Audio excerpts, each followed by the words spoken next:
Easy and சிம்பிளான chicken gravy பார்க்கலாமா? ஒரு கடாய் வச்சு 3 டேபிள் ஸ்பூன் ஆயில் ஊற்றிட்டு 1 டீஸ்பூன் சோம்பு போட்டு நல்லா வணங்கினதும் 2 பெரிய வெங்காயம் ஸ்லைஸ் பண்ணி ஆட் பண்ணிக்கோங்க.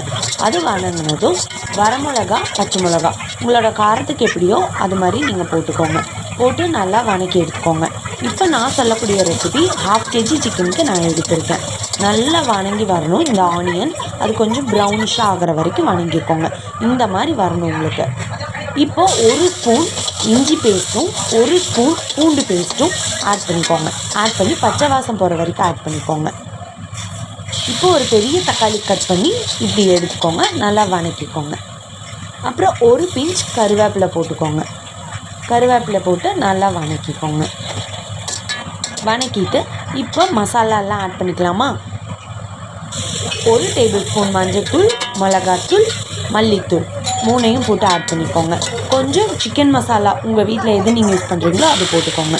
போட்டு ஆட் பண்ணி நல்லா வணங்கினதுக்கப்புறம் 1/2 kg சிக்கனும் போட்டு கொஞ்சம் உப்பு போட்டு நல்லா ஒரு வணக்கிட்டு தண்ணி ஒரு டம்ளர் ஊற்றி மூடி வச்சிங்கன்னா சிம்பிள் அண்ட் டேஸ்டியான சிக்கன் கிரேவி ரெடி.